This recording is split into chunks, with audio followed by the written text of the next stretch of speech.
tujuan agama gitu. Nah, untuk poin kedua yaitu kebijakan fiskal. Kebijakan fiskal itu adalah yaitu di mana dibahas di situ adalah pemasukan dan pengeluaran pemerintah. Pemasukan dan pengeluaran pemerintah yang diatur dengan pendapatan dan belanja negara. Nah, di sini saya akan menjelaskan, menerangkan bagaimana kami sebagai tim pro sangat menyetujui dengan mosi ini. Latar belakangnya yang pertama yaitu karena adanya potensi Indonesia sebagai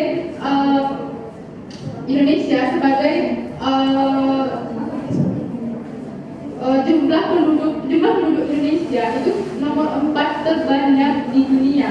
Nah, dengan jumlah penduduk nomor 4 terbanyak di dunia ini itu umumnya atau mayoritasnya Islam gitu. Nah, kan sama-sama kita ketahui Islam itu diwajibkan untuk mengeluarkan ziswafnya gitu. Nah, jadi dari banyaknya jumlah penduduk dengan pengeluaran ziswaf itu harusnya berbanding lurus. Nah, pembatasan mosi pada kali ini yaitu di mana ziswaf sebagai instrumen fiskal utama di Indonesia itu artinya dia sebagai utama gitu, dia diunggulkan, jadi tidak ada lagi instrumen lain selain dari itu. Bisa dijadikan kegaduhan nasional. Sedangkan apabila ziswaf kita terapkan menjadi sistem keuangan fiskal, bagaimana tidak menjadi kegaduhan nasional? Assalamualaikum warahmatullahi wabarakatuh. Sugeng siang Dewan Juri yang terhormat, moderator dan juga kawan intelektual dari tim pro. Mosi perdebatan kita pada siang hari ini adalah ziswaf sebagai instrumen utama fiskal di Indonesia. Dewan Juri yang terhormat, kami selaku tim kontra, saya Dina Trisadai selaku pembicara pertama, Ilham Bari selaku pembicara kedua, dan Syafiq Bismillah selaku pembicara ketiga. Dewan Juri yang terhormat, sebelum kami memasuki argumentasi kami, izinkanlah saya selaku pembicara pertama untuk meluruskan kekacauan berpikir dari tim pro. Dewan Juri yang terhormat, tim pro mengatakan bahwasannya ziswaf di sini adalah tidak wajib untuk diterapkan oleh masyarakat Indonesia, sehingga hal ini tidak akan mendukung adanya instrumen utama fiskal di Indonesia. Yang kedua, tim pro mengatakan bahwasannya masyarakat di Indonesia ini mayoritas Muslim. Namun yang kita ketahui bersama saat ini, masyarakat Indonesia mengalami penurunan kepercayaan terhadap bank syariah. Menurut OJK, tahun 2017, OJK ini mengatakan bahwasannya tingkat kepercayaan masyarakat terhadap bank syariah itu sebesar 8,3%. Dewan Juri yang terhormat. Kemudian tim pro ini tidak sama sekali memberikan mekanisme yang tepat bagaimana ziswaf itu diterapkan. Dewan Juri yang terhormat. Hal ini membuktikan bahwasannya tim pro tidak bisa mengakomodir, tidak bisa membuktikan bahwasannya ziswaf dapat diterapkan menjadi instrumen fiskal di Indonesia. Memasuki bangunan dari argumentasi kami, sebelumnya saya akan menjelaskan terlebih dahulu latar belakang mengapa ziswaf ini belum bisa diterapkan di Indonesia.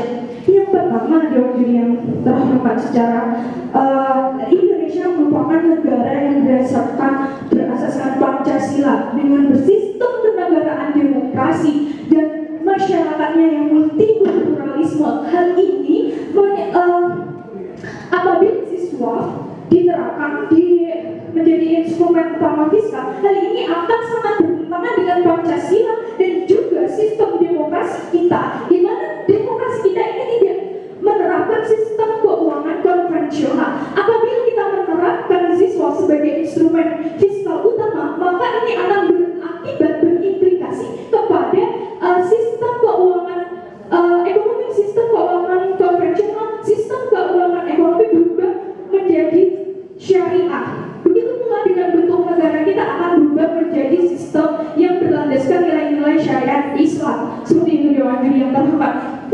Selain itu, implikasi yang akan terjadi di dalam negeri dan juga akan di luar negeri. Di dalam negeri implikasinya akan menjadi penimbulkan kegaduhan nasional karena masyarakat yang multikultural nasionalisme, yang bangsa kita nasionalisme dan lain-lainnya.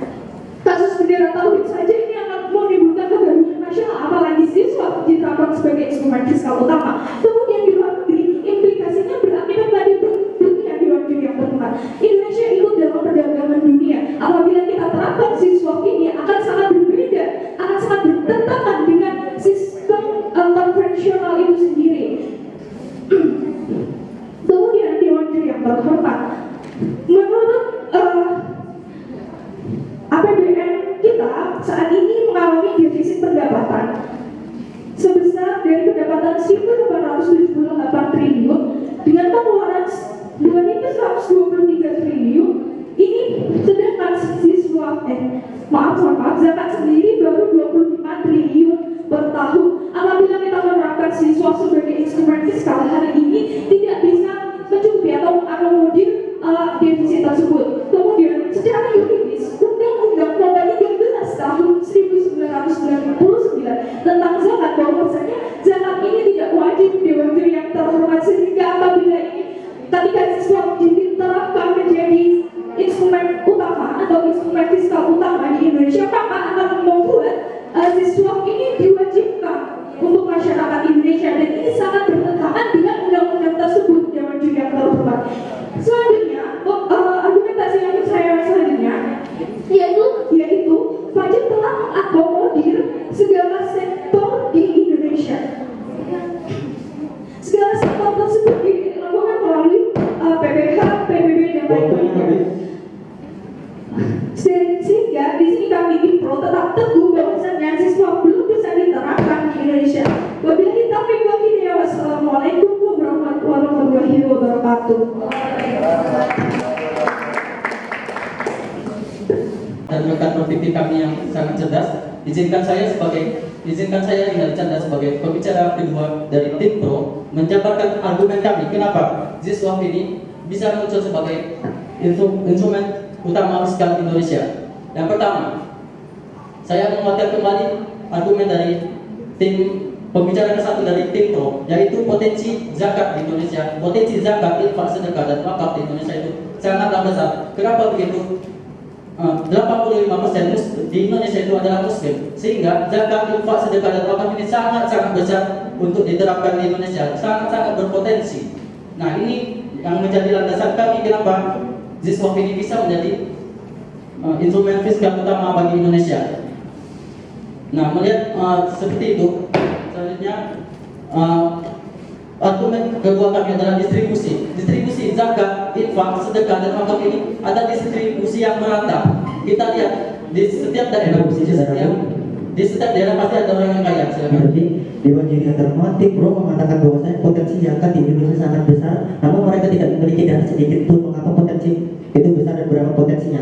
Kami telah memberikan data dari pembicara pertama kami bahwasanya potensi zakat di Indonesia hanya 225 triliun. Padahal kebutuhan APBN kita 2.250 triliun, sedangkan penyerapan zakat hanya 1%, itu cuma 25 triliun. Bagi pertanyaan.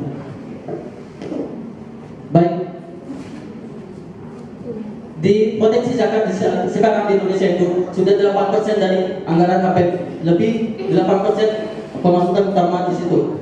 Dan artinya di Indonesia itu sudah ada potensi wakaf itu 500 triliun per tahunnya. Nah, ini melebihi dari kapasitas pajak. Itu makanya kami sangat setuju zakat ini menjadi instrumen utama zakat, infak, sedekah. Itu hanya zakat ya, infaknya belum, zakatnya, sedekahnya belum, wakafnya belum. Kita mengetahui banyaknya amin zakat atau badan-badan zakat yang memperoleh itu. Itu yang saya katakan juga sekian triliun itu hanya dari Basnas, belum lagi dari lembaga-lembaga lainnya, belum lagi dari anggota-anggota dari kemahasiswaan gitu.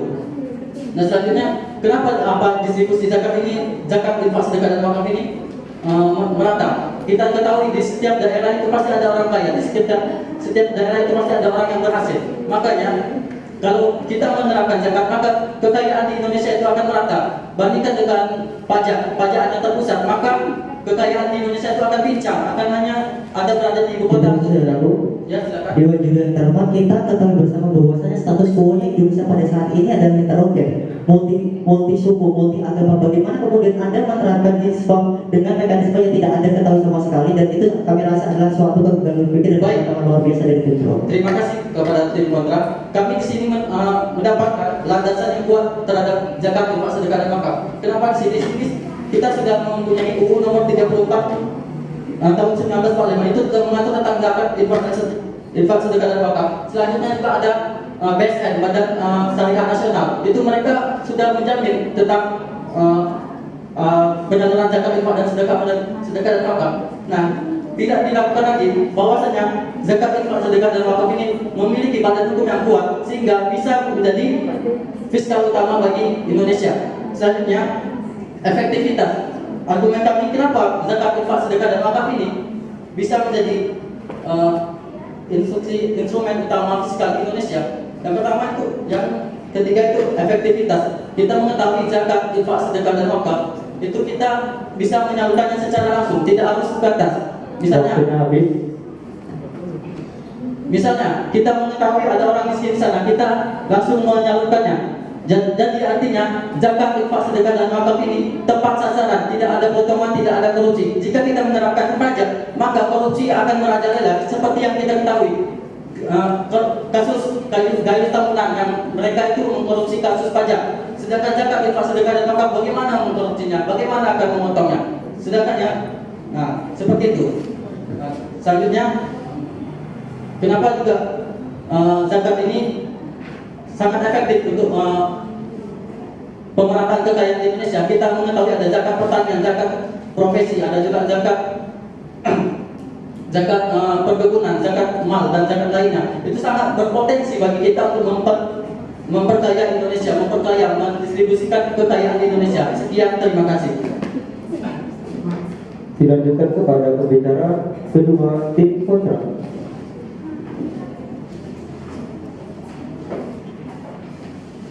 Ketidaktahuan akan fakta-fakta dapat dimaafkan, namun ketidaktahuan akan hukum adalah suatu hal yang tidak dapat dimaafkan. Wassalamualaikum warahmatullahi wabarakatuh. Dewan juri yang terhormat, moderator yang kami hormati, sahabat kami luar biasa, tim pro yang kami banggakan. Di sini saya selalu pembicara kedua dari tim kontra. Sebelum masukin bangunan argumentasi saya, izinkan terlebih dahulu saya membedah argumentasi terlebih dibawakan dari pembicara pertama hingga pembicara kedua dari tim pro. Dewan juri yang terhormat, pertama mereka mengatakan bahwa zakat, infak, sedekah adalah suatu opsional. Artinya Dewan juri yang terhormat, ketika kita memasukkan zakat, infak dan sebagainya kepada jiskam, itu artinya harus ada pemaksaan. Artinya Dewan juri yang terhormat, argumentasi mereka telah mereka mentahkan sendiri. Dewan juri yang terhormat. Kedua, Dewan juri yang terhormat, mereka mengatakan bahwa jiskam bisa diterapkan di Indonesia dengan alasan jumlah penduduk mayoritas masyarakat Indonesia adalah muslim. Atas dasar pemikiran tersebut adalah suatu pemikiran tidak dapat dipertanggungjawabkan, karena kita mengetahui bersama bahwasanya negara Indonesia adalah negara ideologi Pancasila, multi kultur, multi agama dan sebagainya. Sehingga itu pun kami telah mengatakan Dewan juri yang terhormat. Kemudian Dewan juri yang terhormat, hingga detik pembicaraan kedua Dewan juri yang terhormat, mereka tidak memiliki mekanisme sedikit pun bagaimana kemudian pengelolaan zakat itu sendiri untuk kemudian dijadikan sebagai jiskam, sebagai fiskal Dewan juri yang terhormat. Sedangkan pajak pada saat ini telah jelas mekanismenya Dewan juri yang terhormat. Kita ketahui bersama bahwasanya di pajak telah mengakomodir seluruh kehidupan, pajak bangunan, pajak segala macam, pajak PPN dan sebagainya Dewan juri yang terhormat. Artinya adalah pajak sudah mengakomodir seluruh kehidupan Dewan juri yang terhormat. Kemudian Dewan juri yang terhormat, mereka mengatakan bahwasanya zakat tidak bisa dikorupsi di Dewan juri yang terhormat. Sedangkan data yang kami ambil dari Tribun Pekanbaru Dewan juri yang terhormat pada tahun 2014 di Basnas di Pekanbaru Dewan juri yang terhormat mengkorupsi 214 triliun Dewan juri yang terhormat. Artinya adalah yang salah di sini bukan apakah kemudian zakat ataukah pajak Dewan juri yang terhormat, namun yang salah di sini adalah orang yang mengelolanya Dewan juri yang terhormat. Dan Dewan juri yang terhormat Badan Amil Zakat Basnas yang berkolaborasi dengan IPB Dewan juri yang terhormat pada tahun 2016 mengatakan bahwasanya pengelolaan zakat di Indonesia betul-betul profesional dan tidak produktif. Dewan juri yang terhormat itu yang mengatakan adalah Basnas dan juga kolaborasi dengan Institut Pertanian Bogor Dewan juri yang terhormat. Silakan tidak ada interupsi. Baik, Selanjutnya Dewan Juri yang terhormat masuk bangunan argumentasi saya. Mereka pun telah mengetahui bahwasanya ada Undang-Undang Nomor 33 Tahun 1999. Namun mereka tidak mengetahui substansi ataupun isi dari kandungan dari tersebut. Bahwasanya telah dikatakan isi dari kandungan tersebut adalah zakat tidak diwajibkan Dewan Juri yang terhormat. Artinya di sini opsional ketika mereka mewajibkan zakat untuk memasukkan kepada fiskal Dewan Juri yang terhormat. Artinya mereka telah mencederai undang-undang itu sendiri Dewan Juri yang terhormat. Kemudian kita ketahui bersama bahwasanya status quo saat ini kita menggunakan pajak, di mana kita selalu membutuhkan anggaran pendapatan belanja negara senilai 2.250 triliun. Sedangkan Dewan Juri yang terhormat pajak kita bisa mengakomodir 70% Dewan Juri yang terhormat. Zakat potensi zakat Indonesia menurut Basnas oke 227 triliun, namun yang bisa diserap hanya 1% Dewan Juri yang terhormat. Artinya hanya 25 triliun. Apakah mungkin dengan uang 25 triliun itu bisa sebagai belanja pegawai dan belanja publik Dewan Juri yang terhormat? Kita ketahui bersama bahwasanya kemudian Dewan Juri yang terhormat mengapa Jiswas belum bisa mengakomodir fiskal Dewan Juri yang terhormat? Kita ketahui bersama bahwasanya banyak sekali zakat kebijakan tentang zakat yang belum bisa diterima oleh elemen masyarakat Indonesia Dewan Juri yang terhormat. Dari masyarakat muslim yang notabene seharusnya mereka mengerti saja tidak mengerti Dewan Juri yang terhormat. Apalagi saudara-saudara kita yang non muslim Dewan Juri yang terhormat itu perlu teman-teman jawab. Kemudian Dewan Juri yang terhormat, kita ketahui bersama bahwasanya sampai detik ini pun dukungan dari pemerintah terhadap Yeswan dimasukkan ke dalam fiskal itu tidak ada sama sekali, sehingga political will dari masyarakat itu tidak akan muncul, sehingga itu pun tidak akan bisa diterapkan sebagai instrumen fiskal apalagi utama di Indonesia Dewan Juri yang terhormat. Kemudian Dewan Juri yang terhormat, sejatinya ketika kita mengatakan bahwasanya zakat bisa diterapkan di Indonesia, mereka seharusnya menerapkan mekanisme. Sedangkan status quo sekarang pajak sudah sangat baik Dewan Juri yang terhormat, terlepas dari isu-isu korupsi dan sebagainya. Namun kami tekankan di sini, korupsi bukanlah zakat ataupun pajak Dewan Juri yang terhormat, namun mereka yang mengelola. Artinya di sini adalah ketika mereka memberikan solusi seperti itu, maka seharusnya mereka menggunakan mekanisme. Yang sejatinya mekanismenya hingga saat ini saja Dewan Juri yang terhormat, yang pertama mereka pengelolaan zakat tidak diterima oleh masyarakat Indonesia, dan kedua pengelolaannya jauh dari kata produktif dan profesionalisme. Sekian, terima kasih. Wassalamualaikum warahmatullahi wabarakatuh. Pembicara ketiga tim pro disilakan. Melatih kultur tumbuh rata, saya berbah di pohon cemara. Assalamualaikum warahmatullahi wabarakatuh. Kami sudah membuka bicara. Assalamualaikum warahmatullahi wabarakatuh. Waalaikumsalam warahmatullahi wabarakatuh. Fair trade is better than free trade. Baik, Dewan Juri yang sama-sama kami hormati serta rekan berpikir kontra yang sama-sama kami banggakan. Perkenalkan, saya Niti Marika di sini sebagai pembicara ketiga dari tim. Pada musim perdebatan kali ini yaitu Ziswap sebagai instrumen fiskal utama di Indonesia. Baik, ketika tadi rekan tim kontra menyatakan bahwasannya tidak mungkin ini kita terapkan di Indonesia, bahwasannya tidak ada mekanisme yang mengatur mengenai Ziswap itu sendiri, bahwasannya Ziswap itu zakat itu sendiri banyak yang dikorupsi dan lain sebagainya. Kami di sini saya di sini sebagai bicara ketiga terlebih dahulu akan menyanggah pernyataan dari tim kontra, bahwasannya di sini adalah Ziswap itu bahwasannya jika kita melihat dengan potensi yang besar, dengan potensi yang begitu banyak, mungkin teman-teman rekan kontra akan menyatakan bahwasannya Indonesia adalah negara multikultural dengan berbagai macam jenis agama, suku, budaya, dan bahasa. Namun di sini kita harus memperhatikan bahwasannya ini adalah potensi yang cukup besar dimiliki oleh Indonesia dengan potensi Ziswap itu sendiri adalah 217 triliun. Bahwasannya di sini potensinya sangat besar, melebihi dari 10% anggaran pendapatan Indonesia. Ya, terima kasih. Saya belum masuk ke argumentasi dari saya.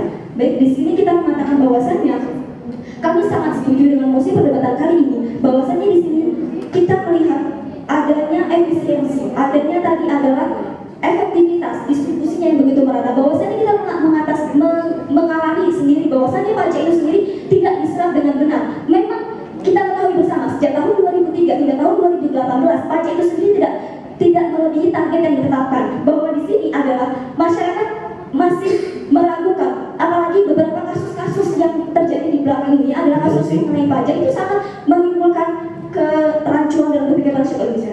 Dewan Juri yang terhormat dan tim yang luar biasa, kita harus ketahui bersama bahwasanya pemahaman fikih di Indonesia sangat beragam. Dalam menentukan apakah kemudian bendera tauhid la ilaha illallah itu haram atau halal, itu hanya menimbulkan pro dan kontra luar biasa di seluruh penjuru Indonesia Dewan Juri yang terhormat. Apalagi kemudian mereka ingin menerapkan Ziswap sebagai instrumen fiskal Indonesia, itu adalah suatu hal yang sangat tidak dapat dipertanggungjawabkan. Terima kasih. Baik, terima kasih atas argumentasi dari saudara. Tadi seperti kita ketahui bersama bahwa pembicara dari pembicara pertama mengatakan bahwasannya kebenaran itu memang sulit. Bahwasannya kebenaran itu memang sulit, tetapi keburukan itu memang mudah tapi menyenangkan. Bagaimana mungkin kita akan menikmati pajak dengan saudara sampai saat ini? Kita mengetahui bahwasannya memang siswa itu sendiri adalah memiliki potensi yang sangat besar. Bahwa di sini undang-undang juga telah mengatur tentang wakaf itu sendiri, nomor 13 tahun 1999 itu bahwasannya dia mengatur tentang wakaf. Kemudian seperti kita ketahui bahwasannya dalam undang-undang juga mengatur bahwasannya Undang-Undang nomor 34 1945 bahwasannya fakir miskin dan anak yatim yang terlantar itu adalah dilindungi oleh negara. Bahwa ini adalah potensi dari zakat itu sendiri. Seperti kita ketahui bersama bahwasannya penerima dari siswa itu sendiri, zakat itu sendiri ada 8 aspek yang memang benar-benar membutuhkan. Bahwasannya pajak juga saat ini apakah merata? Apakah dia memang tepat sasaran? Nah, siswa ini sendiri adalah tepat sasaran. Tadi seperti kami katakan. Kemudian infak dan sedekah juga adalah pada dasarnya memang dia menginfakkan sebagian hartanya dengan sukarela. Nah, ini di sini bahwa kita masih rendah sifat kegotong royongannya dengan melalui pajak. Tidak ada orang yang belajar pajak itu melebihi dari lebihnya. Pasti dia proporsional. Pertama, ketika mereka menginginkan uang dimasukkan kepada instrumen fiskal, ada namanya belanja publik dan belanja pegawai. Sedangkan zakat seharusnya adalah bukan untuk mereka pejabat-pejabat tinggi. Bagaimana tanggapan Anda yang pertama? Dan yang kedua, ada namanya Indonesia memiliki hubungan luar negeri dengan JDK yang itu menggunakan instrumen konvensional. Terima kasih. Baik, terima kasih. Bahwasannya dalam Islam itu juga mengatur bagaimana jizyah, bagaimana bea cukai dari internasional itu ada juga diatur. Itu mendukung. Di sini masih mendukung beberapa instrumen yang lain. Tetapi di sini dia diunggulkan berdasarkan potensi yang besar tadi, berdasarkan potensi umat Islam yang ada di Indonesia dengan mayoritasnya 85% tadi. Bahwa di sini juga Islam tidak hanya mengatur tentang bagaimana kita beribadah, bagaimana kita memperbaiki diri, bahwa Islam juga mengatur tentang sistem ekonomi. Pada awalnya kita masih belajar dalam menerapkan Islam itu sendiri. Bahwa saat ini juga telah terdapat banyak badan-badan ahli zakat yang masih yang mulai berkembang melalui badan zakat, rumah zakat, PKPU dan lain sebagainya. Bahwa mereka juga menerapkan mekanisme yang baik melalui LAS ataupun melalui BAS. Bahkan jika kita mengetahui bahwasannya LAS itu dia berbentuk yayasan, bisa masyarakat sendiri yang membangun ataupun BAS yang dibentuk oleh negara. Bahwa kami di sini sangat setuju pada mosi perdebatan kali ini. Terima kasih. Wassalamualaikum warahmatullahi wabarakatuh. Filsuf Max Weber mengatakan bahwasannya sebuah politik itu tergantung daripada bagaimana ekonominya. Maka sebuah ekonomi ini adalah sebuah hal yang paling penting dan harus diperhatikan dengan seksama. Dewan juri yang saya hormati, kemudian berkat berdebat saya jadikan saudara dalam masalah intelektual. Assalamualaikum warahmatullahi wabarakatuh. Sebelum saya membangun argumentasi saya, izinkan saya untuk membidas apa saja yang telah dipaparkan dan telah ditetapkan oleh tim Pro. Yang pertama, dari pembicara pertama mengatakan bahwasannya Jiswaf adalah satu-satunya instrumen dan tidak ada instrumen yang lain yang dijadikan sebuah fiskal. Namun yang kita harus sadari dan sekali lagi kita harus perhatikan, dari tadi tim Pro tidak ada memberikan data dan juga keefisiensian yang tepat bahwasannya hari ini zakat hanya bisa mengakomodir seperti yang telah dikatakan di pembicara pertama hanya 1%. Dan kebutuhan Indonesia adalah sekitar 2.200 triliun dan hanya 1% tersebut hanya 275 triliun. Itu sungguh sangat jauh. Dewan Juri yang terhormat, masih ada 1.900 triliun lagi yang harus dipenuhi. Kemudian Dewan Juri yang terhormat, sekali lagi tim Pro mengatakan bahwasannya kita memiliki sebuah peluang yang sangat besar karena kita memiliki jumlah penduduk sekitar 85% yaitu muslim. Namun Dewan Juri yang terhormat, kita harus perhatikan apakah 85% masyarakat muslim itu betul-betul memahami tentang keislaman itu sendiri. Apakah sudah bisa diterapkan? Kalau memang misalnya 85% itu mengimplikasikan bisa diterapkannya Jiswaf, saya percaya hari ini ideologi Indonesia tidak menggunakan ideologi Pancasila. Seperti itu. Silakan. Yang kami maksudkan di Jiswaf ini 85% itu artinya muslim. Zakat itu memang untuk muslim. Infak, sedekah dan wakaf itu bisa dilakukan oleh non-muslim lainnya. Ini artinya Jiswaf ini bisa berlaku untuk kalangan semua agama terkecuali zakat. Menurut data yang saya ambil dari Basnas, kemudian berkolaborasi dengan apa yang telah dikatakan di pembicara kedua, yaitu dari PIM IPB mengatakan bahwasannya masih banyak kaum muslimin yang masih belum mau membayar zakat, sehingga di sini mematahkan apa yang telah ditanyakan oleh Tipro bahwasannya pasti membayar terkait zakat tersebut. Dewan juri yang saya hormati, kemudian ada sebuah undang-undang terbaru terkait masalah zakat, yaitu Undang-Undang Nomor 23 Tahun 2013 tentang permasalahan pembayaran zakat adalah tidak ada unsur paksaan dan tidak ada unsur yang memberi parameter terkait pajak tersebut. Dewan juri yang saya hormati, kemudian tim pro juga mengatakan bahwasannya Jiswaf tepat pada sasarannya. Namun Dewan juri yang saya hormati, kita bisa melihat bagaimana hari ini zakat telah dikorupsi seperti yang telah dipaparkan dan dikatakan oleh pembicara kedua. Maka di sini bukan permasalahan antara zakat dan juga masalah pajak, namun bagaimana sumber daya manusia itu mengelola yang telah disediakan Dewan juri yang saya hormati. Kemudian Dewan juri yang saya hormati, kita juga harus perhatikan terkait bagaimana sanksi atau mekanisme ketika kita menerapkan pajak. Pajak itu menurut apa yang telah didapat yang telah dikatakan oleh pimpinan Basnas sendiri adalah unsur teologis atau ketuhanan. Bahkan dalam pengurusan pengurusan zakat sendiri mengatakan bahwasanya seorang pengurus zakat mengatakan, kamu tidak usah khawatir dengan hartamu, kan malaikat sudah mencatat. Seperti itu Dewan juri yang terhormat. Sehingga di sini ada kerawanan kasus korupsi juga di zakat. Terima kasih. Dari tim kontra mengatakan kami tidak mendapatkan mekanisme tentang itu. Waktu instruksinya habis. Sedangkan dari Basnas itu sudah menjelaskan tentang mekanisme yang sangat Waktu instruksi habis. Pertanyaan yang sangat baik. Namun sekali lagi tidak ada data dari mana ataupun sumber dari mana mengatakan bahwasanya Basnas telah mengatakan mekanisme yang baik. Bahkan Kepala Basnas Indonesia mengatakan bahwasannya hari ini zakat masih belum efektif untuk diterapkan. Kemudian Dewan juri yang saya hormati, kita bisa melihat bagaimana Arab Saudi sebagai tolak ukur keislaman dalam dunia ini pada tanggal 3 bulan 1 2018 menaikkan pajaknya sebesar 5%, dan juga Uni Emirat Arab. Padahal Arab Saudi dan Uni Emirat Arab adalah negara yang menjunjung tinggi syariat Islam. Maka dari itu saya sebagai tim kontra mengatakan bahwasanya Jiswaf masih belum dapat dan tidak efektif untuk diterapkan di Indonesia. Sekali lagi saya kuatkan bahwasanya Jiswaf belum bisa diterapkan di Indonesia. Terima kasih. Revisi tim kontra silakan. Kalau aktivis dan kita ketua Dewan juri yang terhormat, kita di sini harus berpikir rasional dan profesional. Assalamualaikum warahmatullahi wabarakatuh. Dewan juri yang terhormat, moderator kami hormati, sahabat kami luar biasa, tim proyek kami banggakan. Di sini saya selaku replay speaker akan menyimpulkan titik-titik perdebatan kita pada perdebatan siang hari ini. Dewan juri yang terhormat, titik perdebatan kita pada siang hari ini adalah membuktikan apakah kemudian Islam pada saat ini bisa diterapkan sebagai instrumen utama fiskal di Indonesia ataukah tidak. Dewan juri yang terhormat, dan kami hingga detik pembicaraan ketiga dari tim kontra telah berdiri pada stand kami bahwasanya kami di sini menolak ataupun bisa mengatakan belum bisa diterapkan di Indonesia pada saat ini. Dewan juri yang terhormat, sebelumnya saya akan menyimpulkan perdebatan pada teman-teman luar biasa dari tim pro yang telah kami bidas. Yang pertama, mereka mengatakan bahwasanya Islam zakat info sedekah dan wakaf itu sejatinya tidak diwajibkan Dewan juri yang terhormat. Artinya mereka adalah menyetujui kami bahwasanya yang dilakukan di Indonesia untuk melakukan fiskal di Indonesia adalah tetap pada pajak Dewan juri yang terhormat. Dan kedua, Dewan juri yang terhormat, mereka tidak mempunyai mekanisme sama sekali Dewan juri yang terhormat.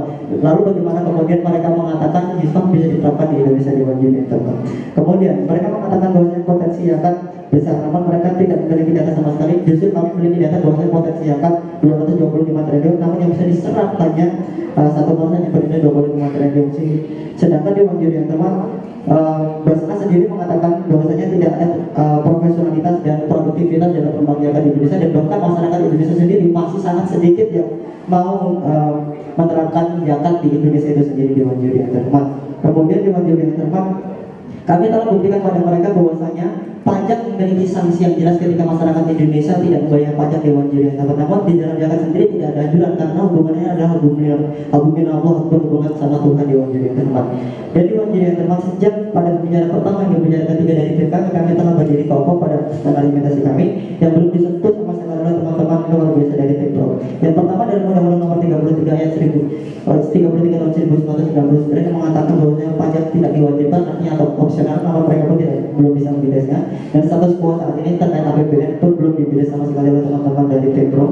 Kemudian kami telah menjelaskan bahwasanya mengapa kemudian fiskal belum bisa diterapkan sebagai instrumen fiskal utama di Indonesia. Yang pertama adalah belum bisa diterima seluruh elemen masyarakat Indonesia. Artinya di Dewan yang tepat itu adalah suatu hal yang tidak mungkin diterapkan di Indonesia karena masyarakat sendiri belum bisa menerima. Yang kedua adalah belum adanya dukungan dari pemerintah. Yang pertama dari masyarakat, yang kedua dari pemerintah. Bagaimana kemudian itu bisa diterapkan di Indonesia? Dan yang ketiga adalah Dewan Pembinaan hubungan luar negeri Indonesia akan tergabung karena hubungan luar negeri Indonesia menggunakan sistem konvensional bukan sistem pajak. Artinya adalah Indonesia bisa diemban ataupun bisa dikucilkan dari politik internasional. Wassalamualaikum warahmatullahi wabarakatuh. Kami banggakan dengan luar biasa menyimpulkan data-data dan sebagainya. Baik, di sini saya akan menyimpulkan kembali pada mosi perdebatan kali ini, yaitu ZISWAP sebagai instrumen fiskal utama di Indonesia. Tadi setelah kami jabarkan mengenai pengertiannya, kata kuncinya dan lain sebagainya, kemudian batasan dan pembicaraan. Kemudian pembicaraan kedua adalah menyampaikan bahwasannya mengapa ZISWAP ini lebih unggul dari instrumen fiskal lainnya. Kemudian pembicaraan ketiga juga telah menyampaikan bahwasannya tentang mekanisme yang diterapkan melalui ZISWAP itu sendiri. Kemudian di sini kami mengatakan bahwasannya di sini pada dasarnya Indonesia kita ketahui bersama memiliki mayoritas muslim dengan 85%. Namun tadi rekan tim kontrol mengatakan bahwasannya tidak banyak yang masih belum paham mengenai zakat itu sendiri dan lain sebagainya. Nah, kita ketahui bersama bahwasannya dalam zakat itu sendiri, dalam zakat infak sedekah dan wakaf itu sendiri, bahwasannya kita terlalu berlarut-larut dalam membahas tentang zakat, padahal masih ada instrumen yang lain tentang infak, sedekah dan wakaf yang sama sekali masih belum tersentuh. Nah, di sini kami dengan tegas dan tuntas mengatakan bahwasannya kami sangat setuju. Mengapa? Karena di sini kita ketahui bersama bahwasannya distribusinya yang sangat tepat sasaran, yang sangat langsung menyentuh ke masyarakat langsung melalui laman asal tadi itu sendiri. Kemudian kami di sini mengatakan bahwasannya dalam mekanisme ZISWAP itu sendiri kita mengenal yang namanya badan amil zakat yang ada di setiap daerah. Bahkan untuk saat ini lembaga-lembaga tersebut sudah banyak bermunculan. Bahwasannya ini mengindikasikan bahwasannya ini mulai bergerak ke arah yang positif. Bahwasannya ini adalah realita bagaimana yang mendukung Pak Mosi kali ini. Kemudian di sini kami memiliki sebuah